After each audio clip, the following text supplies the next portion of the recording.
Are you feeling stuck in a rut, like life is passing you by? Are you tired of living on autopilot, going through the motions but never truly feeling alive? If so, then you're not alone. Many of us struggle to find meaning and purpose in our lives, but the good news is that there is a way out. In this video, we'll explore the timeless wisdom of Buddhism and discover how it can help you stop wasting your life and start living with intention, joy, and fulfillment. So, if you're ready to transform your life and unlock your true potential, then keep watching. Lesson 1. Discover your values. In Buddhism, the importance of discovering your values cannot be overstated. Your values are the guiding principles that shape your behavior, your decisions, and ultimately, your life. They are the compass that points you towards the life you want to live, the person you want to be, and the contributions you want to make to the world. The Buddha taught that our values should be rooted in wisdom and compassion. Wisdom helps us to understand the true nature of reality, to see beyond the illusions and delusions that cause suffering. Compassion motivates us to act with kindness, to alleviate suffering and promote well-being. The 5 precepts, which are fundamental to Buddhist ethics, provide a framework for living in accordance with these values. The first precept is to abstain from killing, which reflects the value of reverence for life. The second precept is to abstain from stealing, which reflects the value of honesty and respect for others' property. The third precept is to abstain from sexual misconduct, which reflects the value of integrity and respect for others' relationships.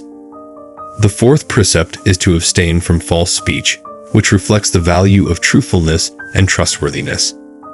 The fifth precept is to abstain from intoxicants that lead to heedlessness, which reflects the value of mindfulness and self-control. However, the 5 precepts are not commandments, but guidelines. They are not imposed from outside, but chosen from within. They are not static, but flexible, adapting to the changing circumstances of life. They are not ends in themselves, but means to an end, which is to live a life that is beneficial to oneself and others. To discover your values, you need to look within. You need to reflect on your experiences, your feelings, your thoughts, your aspirations. You need to ask yourself, what matters most to me? What do I stand for? What do I want to contribute to the world?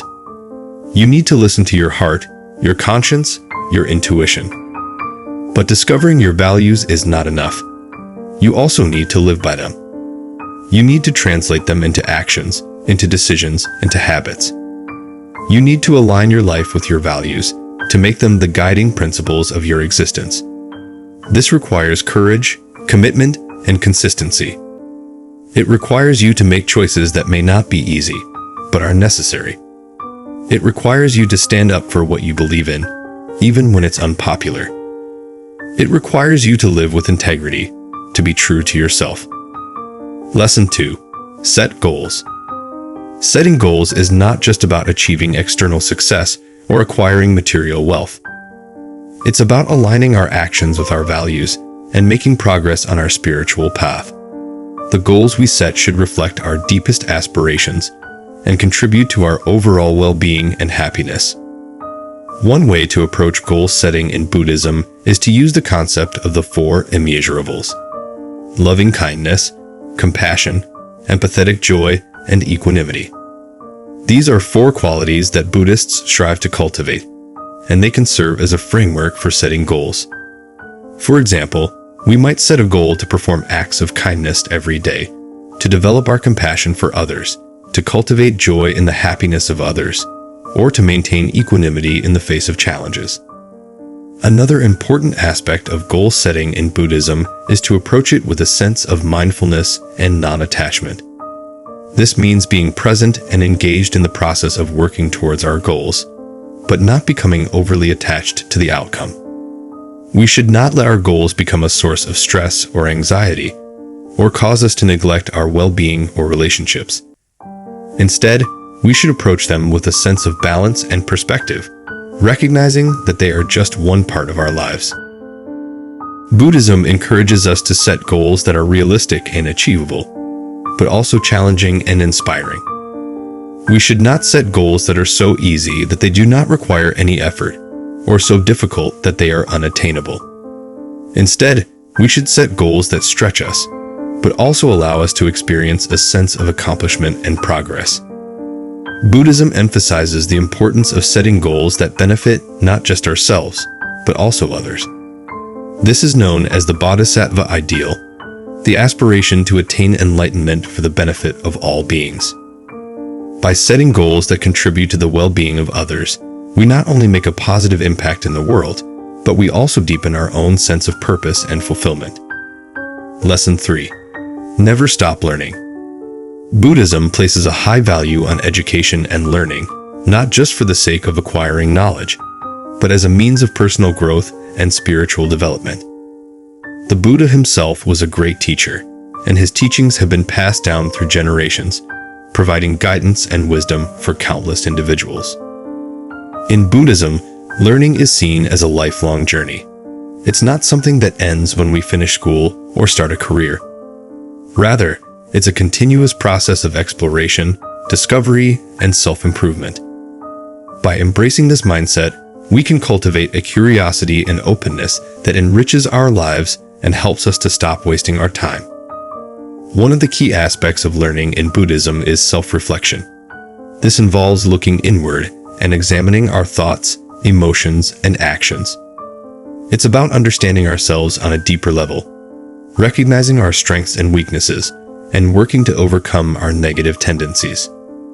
Through self-reflection, we can gain insights into our own nature and develop a greater sense of self-awareness. Another important aspect of learning in Buddhism is the cultivation of wisdom. Wisdom is not just about having knowledge or being intelligent. It's about understanding the true nature of reality and seeing things as they really are. This includes recognizing the impermanence of all things, the interconnectedness of all beings, and the causes and conditions that lead to suffering. By cultivating wisdom, we can gain a deeper understanding of life and develop a more compassionate and enlightened perspective. Buddhism also emphasizes the importance of learning from others.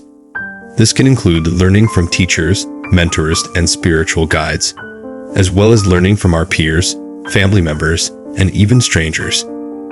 By being open to the wisdom and experiences of others, we can gain new insights and perspectives and expand our understanding of the world. To truly embrace the principle of never stopping learning, it's important to approach life with a sense of curiosity and openness. This means being willing to explore new ideas, challenge our assumptions, and consider different perspectives. It also means being humble and recognizing that there is always more to learn, no matter how much we already know. Lesson 4. Find joy in the simple things. Buddhism teaches us that the key to finding joy in life is not in seeking more, but in appreciating what we already have. This is the essence of finding joy in the simple things. It's about recognizing the beauty and wonder in the everyday moments that we often take for granted. It's about savoring the taste of our morning coffee, enjoying the warmth of the sun on our skin, or listening to the sound of birds singing in the trees. One of the reasons why we often overlook these simple pleasures is because we're so focused on achieving our goals and fulfilling our desires. We believe that once we have that new car, that dream job, or that perfect relationship, then we'll be happy.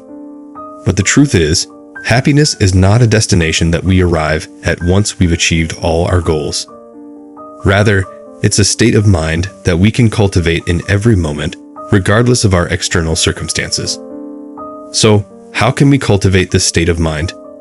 One way is through mindfulness, which is the practice of being fully present and engaged in the current moment. When we're mindful, we're not lost in thoughts about the past or worries about the future. We're not distracted by our phone or our to-do list. Instead, we're fully immersed in the here and now, with all our senses alive and alert. This allows us to fully experience and appreciate the simple pleasures in life. Another way to find joy in the simple things is through gratitude. Gratitude is the practice of acknowledging and appreciating the good things in our lives. It's about recognizing that even in the midst of challenges and difficulties, there are still many things to be grateful for.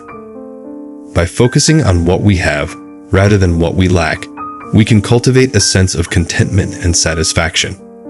This doesn't mean that we should ignore or deny the difficulties in our lives. Rather, it means that we should also acknowledge and appreciate the positive aspects of our lives. Finding joy in the simple things also involves letting go of our attachment to material possessions and external validation.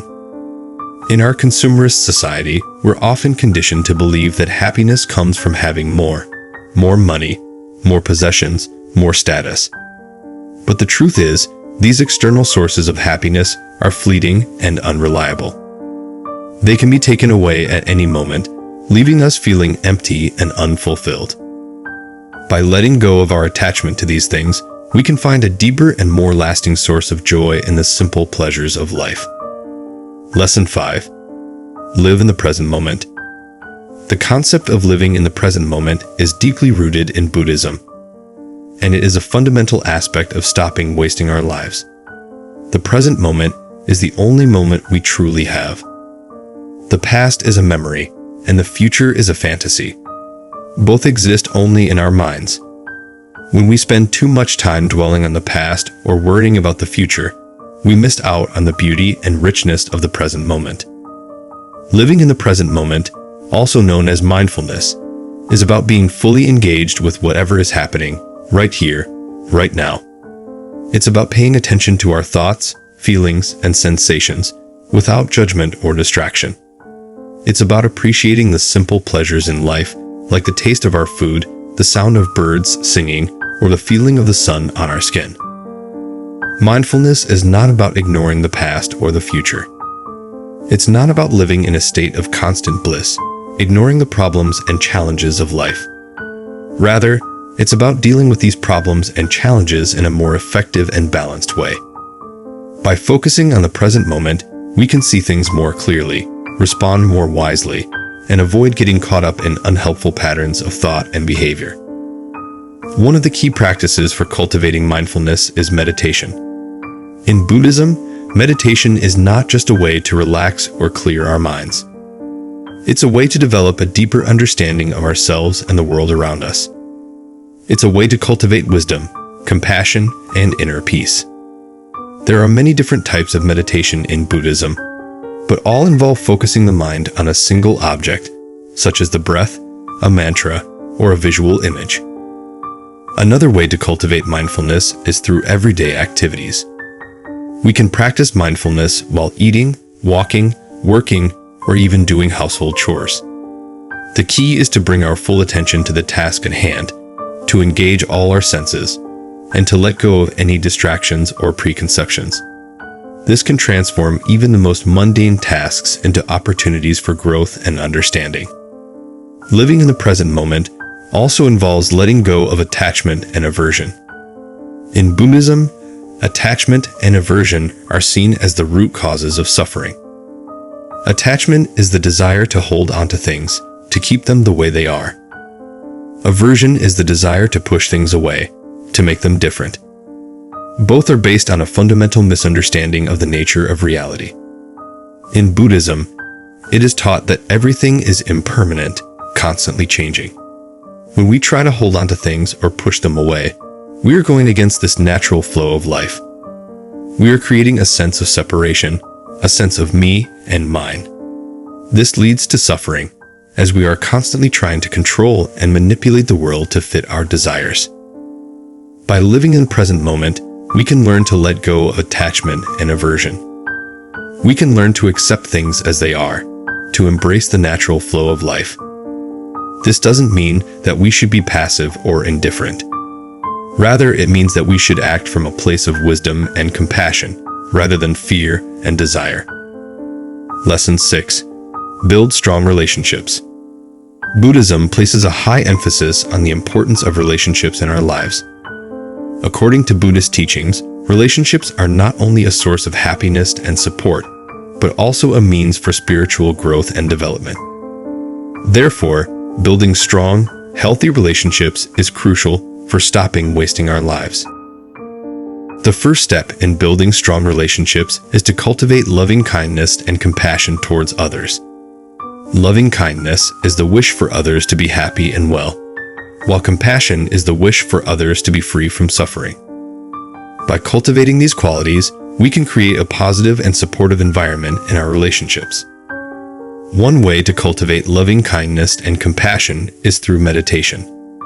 In Buddhist meditation, we focus our minds on thoughts and feelings of love and kindness towards ourselves and others. We can start by visualizing someone we care about and wishing them well, then gradually extend our wishes to neutral people, difficult people, and eventually all beings. This practice can help us to develop a deep sense of connection and empathy with others, which can strengthen our relationships. Another important aspect of building strong relationships is effective communication. In Buddhism, right speech is one of the Eightfold Path, which emphasizes speaking truthfully, kindly, and constructively. By practicing right speech, we can avoid misunderstandings, conflicts, and hurt feelings in our relationships. We can also use our words to express appreciation, offer support, and build trust with others. Listening is also an essential part of effective communication. In Buddhism, mindful listening means listening with full attention and without judgment. By listening mindfully, we can better understand others' perspectives, needs, and feelings. We can also show empathy and compassion by acknowledging their experiences and emotions. Building strong relationships also requires forgiveness and letting go of grudges. In Buddhism, holding onto anger and resentment is seen as a form of suffering that harms both ourselves and others. By practicing forgiveness, we can release these negative emotions and cultivate a sense of peace and compassion. Forgiveness doesn't mean condoning harmful behavior or ignoring our own needs, but rather choosing to let go of the past and focus on the present moment. Building strong relationships involves being present and engaged with others. In our busy lives, it's easy to get distracted and take our relationships for granted. However, by making a conscious effort to be present and attentive, we can show others that we value and appreciate them. This can involve simple actions like putting away our phones during conversations, asking about others' day, or expressing gratitude for their support. Lesson 7. Give back to others. Giving back to others can take many forms. It can involve volunteering our time and skills to a charitable organization, donating money or goods to those in need, or simply offering a listening ear to a friend who is going through a difficult time. The key is to give with an open and compassionate heart, without expecting anything in return. One of the benefits of giving back to others is that it helps us to develop a sense of empathy and compassion. When we see the struggles and hardships that others are facing, we can't help but feel a sense of connection and a desire to help. By actively engaging in acts of kindness and generosity, we can strengthen these feelings and cultivate a more compassionate and caring heart. Another benefit of giving back to others is that it helps us to break down the barriers that separate us. In Buddhism, the concept of interdependence is central to the understanding of the world. This means that everything is connected and that our own happiness and well-being are intimately linked to the happiness and well-being of others. By giving back to others, we can begin to see this interdependence in action and develop a greater appreciation for the ways in which we are all connected. Giving back to others can help us to cultivate a sense of gratitude and contentment. When we see the impact that our actions can have on the lives of others, we can't help but feel a sense of gratitude for the opportunities and resources that we have. This, in turn, can help us to cultivate a sense of contentment and appreciation for the simple things in life, rather than constantly seeking more. In the words of the Buddha, if you light a lamp for somebody, it will also brighten your path. May we all be inspired to light the lamps of kindness and generosity, and may our paths be brightened as a result.